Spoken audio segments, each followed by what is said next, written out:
Gente, eu fico muito feliz que vocês também estão se dispondo a vir sexta-feira. Eu acho um culto bom, né? Porque não fica aquele buraco na nossa semana, né? De quarta-feira só domingo. Então sexta-feira é bom a gente louvar o papai. Amém? Eu queria que vocês abrissem a Bíblia. A gente não tem o projetor hoje. Abra a Bíblia em Marcos, capítulo 8. Vamos pegar no versículo 27. Marcos 8, 27. Eu vou ler. Está na outra versão, tá, gente?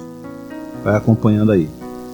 E saiu Jesus e seus discípulos para as aldeias de Cesaré e Filipe, e no caminho perguntou aos seus discípulos, dizendo: Quem dizes os homens que eu sou?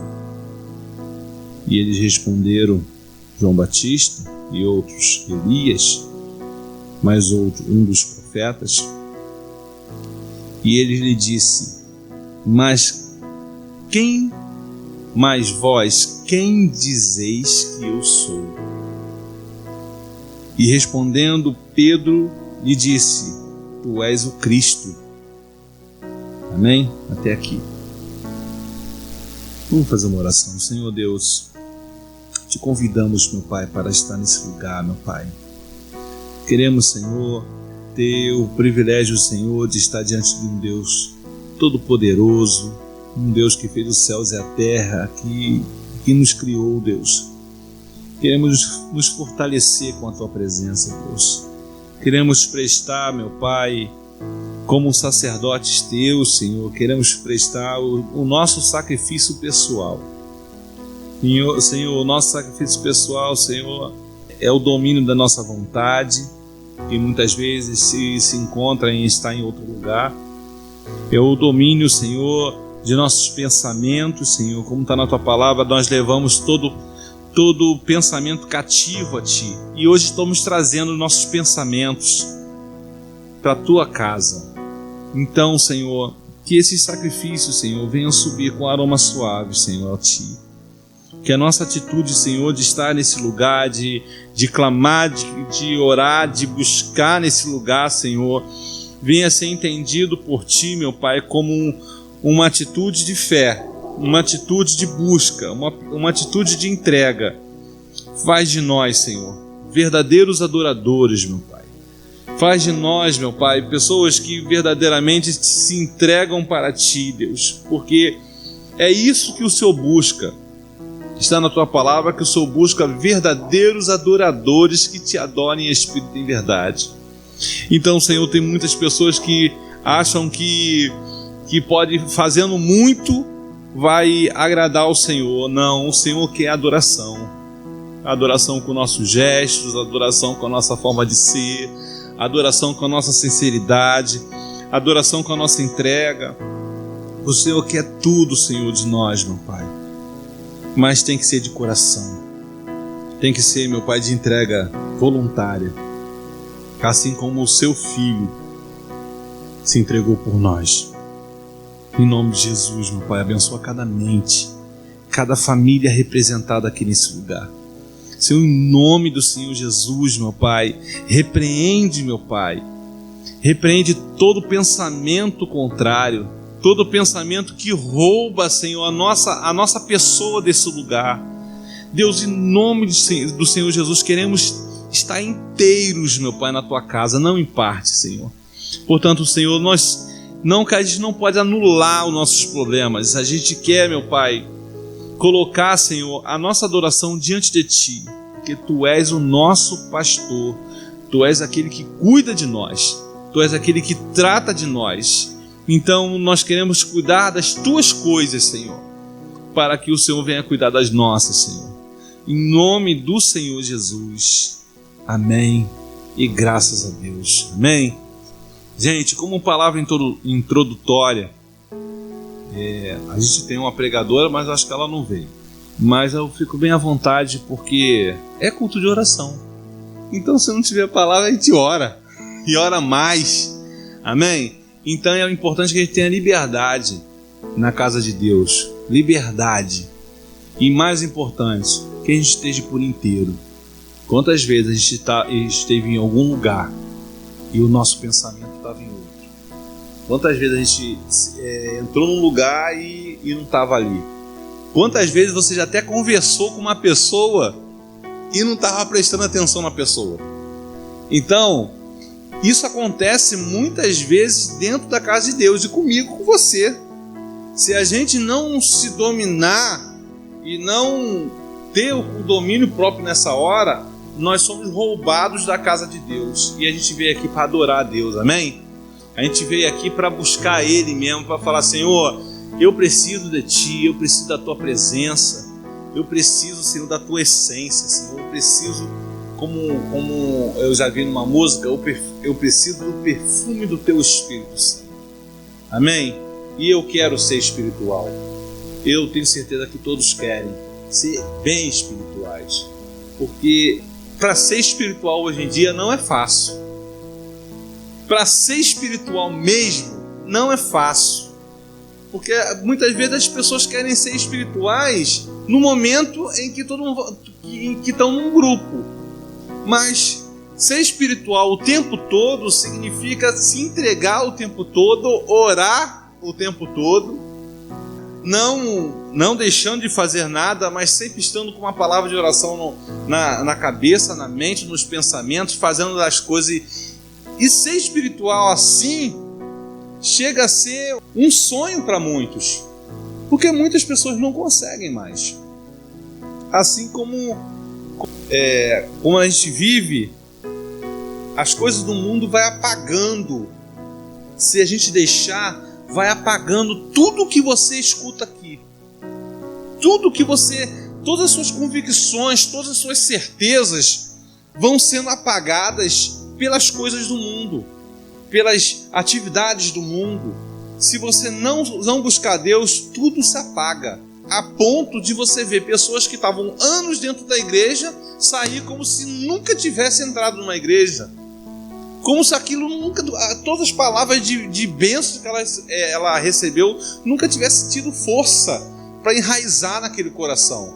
Aí a gente tem aquela palavra que fala dos terrenos, né, das sementes que caem no caminho, mas a situação é que muitas vezes as pessoas são roubadas por Satanás. O Satanás veio para roubar, matar e destruir. Ele rouba a sua fé, ele mata a sua convicção e destrói a tua vida.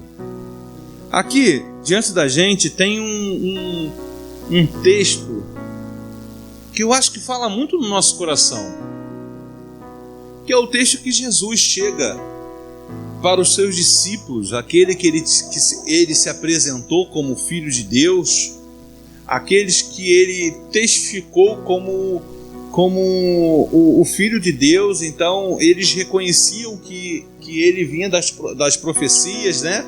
Olha, esse aqui, até não sei qual discípulo falou para Filipe: olha, aquele que estava escrito, e ele está aqui. Até Filipe falou assim: vamos poder lá ver alguma coisa boa né? Aí ele: não, vem ver, é o homem de Deus, né? Então o que acontece? Depois de ter se identificado depois de ter mostrado tantas coisas, aqui no capítulo 8 mesmo, tem um milagre antes, que é o milagre da cura do cego de Betsaida. Então você vê que ele se mostrava como alguém sobrenatural o tempo todo, na vista dele, na vista física dele. Então tem uma hora que Jesus faz um check-up. Tem uma hora que Jesus faz um check-up. E qual check-up? Jesus chega para eles e ele pergunta para os discípulos assim: quem o povo diz que eu sou? Ou seja, o que eles entenderam que eu estou fazendo? Quem eles dizem que eu sou realmente? Aí os discípulos falam: não, Eles dizem que... Deixa eu ver. Eles dizem que você é João Batista. Eles dizem que o Senhor é Elias. E o outro fala que é um dos profetas. Agora, se você analisar esse texto aqui, você fica assustado. Por quê? Porque Jesus, ele vira para os discípulos, depois de ele ter dado essa resposta, e fala assim: e vós? Quem dizes que eu sou? O que vocês entenderam que eu sou? Aí, tá aqui. Acredito eu que eles ficaram em silêncio.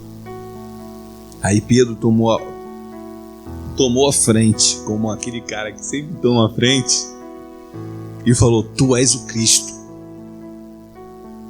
Pedro entendeu. Amém? Mas por que Cristo perguntou para eles: e vós, quem dizes que eu sou? Preste atenção. Se eles sabiam o que o povo estava falando, se eles sabiam qual era a resposta, deram aqui 3, né? João Batista, Elias e um dos profetas. Se eles escutaram essas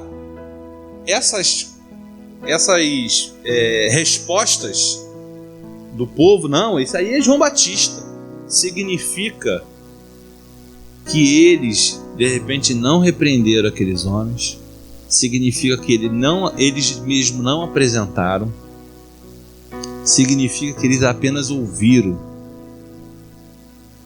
Eles tinham várias.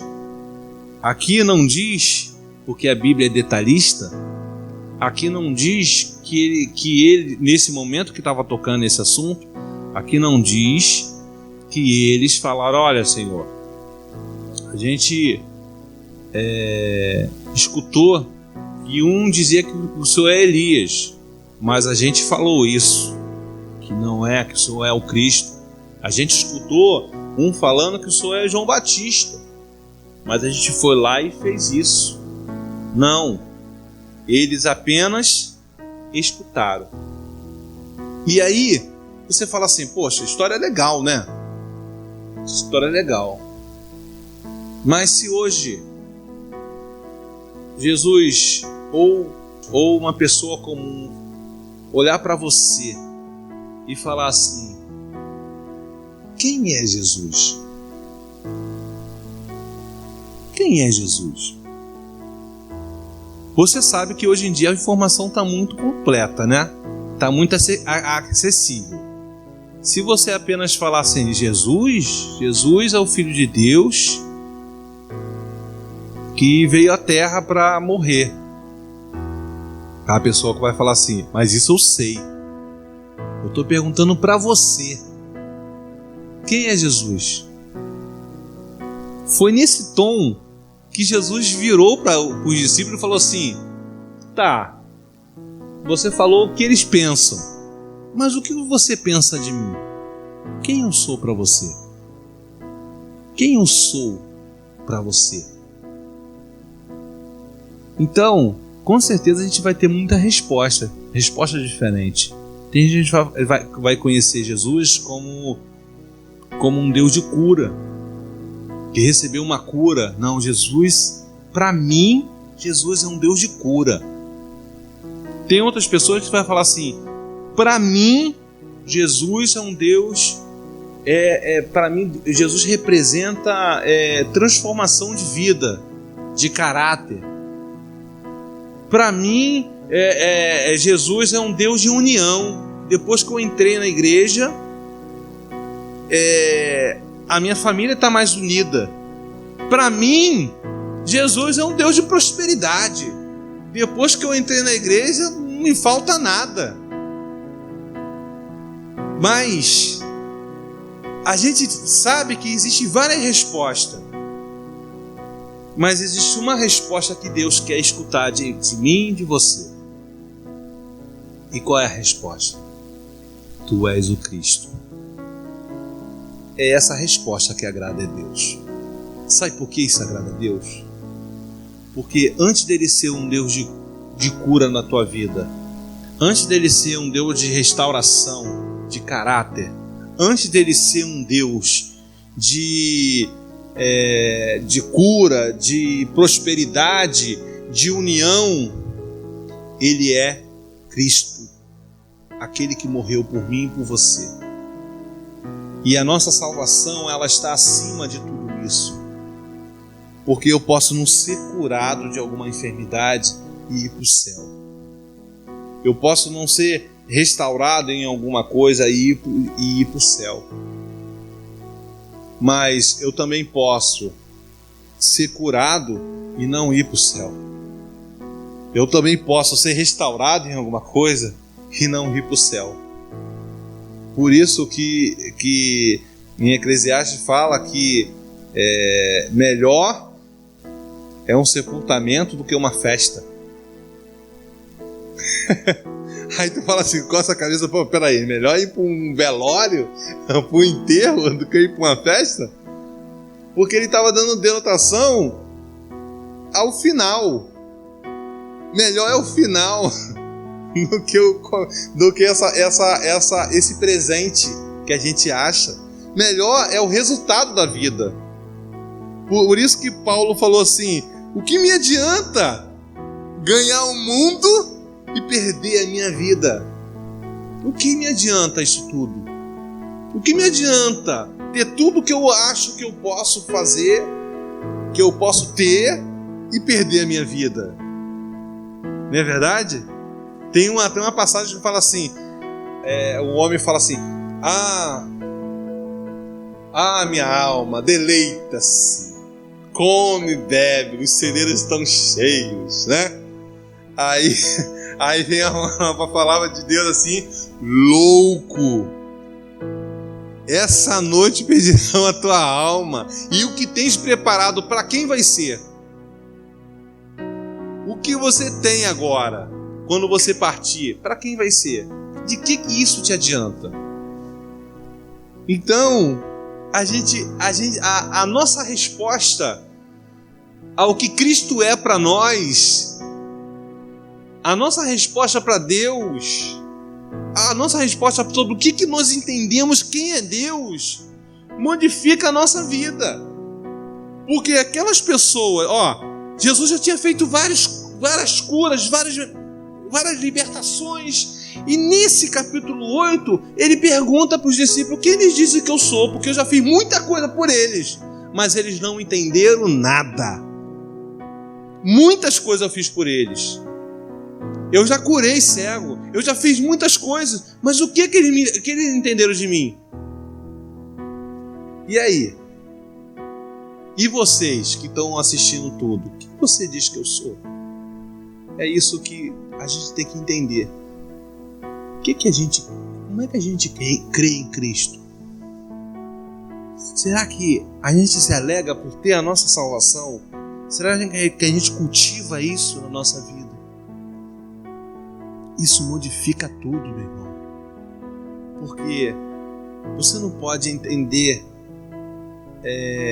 que às vezes existe uma tristeza tão grande de viver dentro de uma casa de Deus, como tem pessoas que entram aqui cabisbaixo, murcho, mas não é por um tempo, é o tempo todo. Você não pode entender que ela entendeu a salvação. Luta, a gente tem período de tempo de chorar, tempo de se alegrar, mas você não dá para entender. Será que a pessoa entendeu mesmo quem é Cristo? Quem é Jesus? Quem é o Senhor? Nós estamos aqui porque nós entendemos isso. Nós estamos aqui porque preferimos estar aqui. Nós estamos aqui porque nós cremos no poder da oração. Nós cremos que quando a gente ora, os céus se movimentam, sim.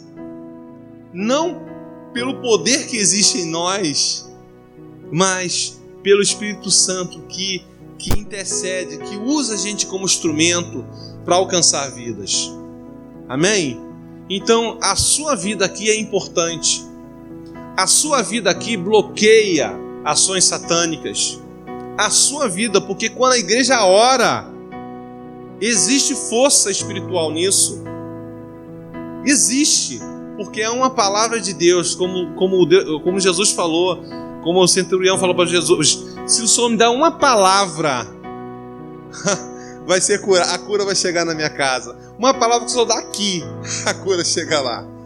Uma palavra que o Senhor dá nesse lugar aqui, a cura vai lá. Quando ele chegou, pela hora, batia certinho a hora que ele estava com Jesus. Então é aqui que a gente tem que estar. É aqui que a gente tem que se levantar. É aqui que você encontra força para você enfrentar o mundo lá fora. Quando você entende o que Cristo é na tua vida, as coisas lá fora não te abalam mais como te abalava. Quando você entende o que Jesus fez por você e você pensa nisso, a tua vida espiritual é mais forte, a tua força espiritual é diferente, a tua oração é diferente. Amém?